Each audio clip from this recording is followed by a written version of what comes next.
Hey everyone, Richard here. Sorry for the sort of late video talking about this, but today we're going to be looking at all the changes to Killing Floor 2 in the Christmas Crackdown Holiday Update. This update adds 2 new weapons, a new map, and the usual host of balance tweaks to help smooth the game out. First, we'll take a look at the map, then the weapons, and finally dive into the changes to the game. The new map that was added is called Elysium, placing you and your team in limbo, fighting through a handful of small dimensions. The map consists of several areas similar to Nightmare, each with their own unique look and feel. Each area is random, or at least what order you go to these areas is random, with 2 rooms that have to be unlocked by finding various items throughout the map.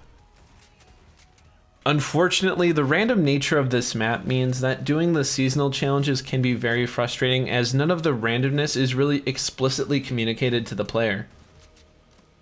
The map is also riddled with some poor design choices, and some areas are just downright ugly, especially the spawn room. There are even some archways that look like you can crouch through them, but they are strictly impassable. The final nail in the coffin for this map is that it doesn't really fit as a Christmas or even winter map. The map's themes are just all over the place thanks to its varying locales, but adding snow globe collectibles does not make a Christmas map. Overall, I feel like this map fell way short of the previous ones, especially fan favorites like Shopping Spree and Workshop.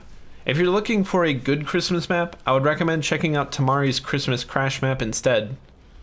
Moving on to my favorite part about any Killing Floor 2 update, the new weapons. This update added 1 free HRG and 1 DLC weapon.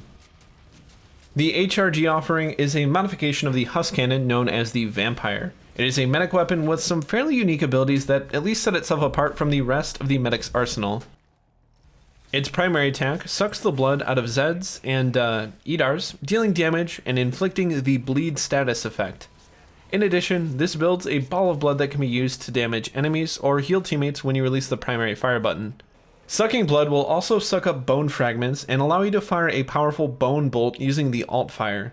This attack deals a decent amount of damage, almost as much as the HRG Incision. However, it does deal piercing damage as opposed to ballistic damage. Overall, while the weapon is at least different, different doesn't always mean good. The Vampire doesn't offer any consistent healing, at least like the other medic weapons, and is very heavy, coming in at 8 kilograms. This means you can't take the 501 and are restricted to a tier 4 medic AR in ideal circumstances. In summary, I would say that the weapon is built for having fun and not something I would want on a 6-man Hell on Earth game. The next weapon is the Frostbite, a support and berserker weapon. It is a lever action shotgun and features an axe blade for melee attacks and parrying.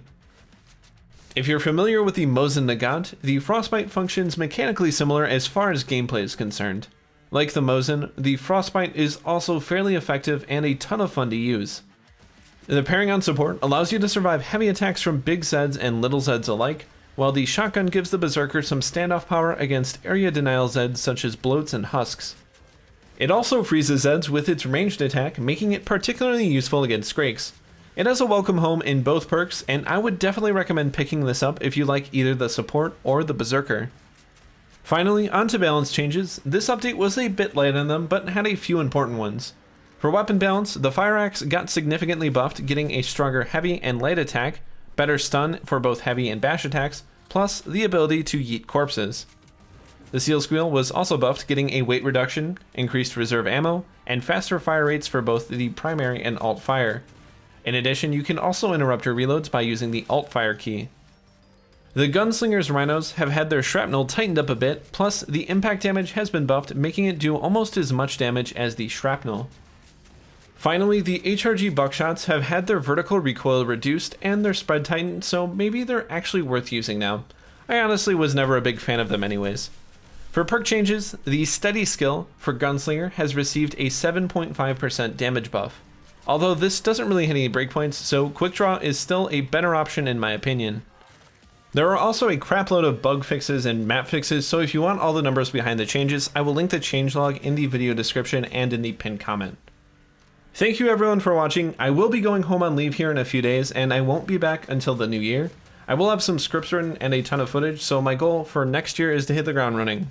If you have any suggestions or comments on the video or the update, please feel free to leave them in the comment section below. But until next time, happy hunting.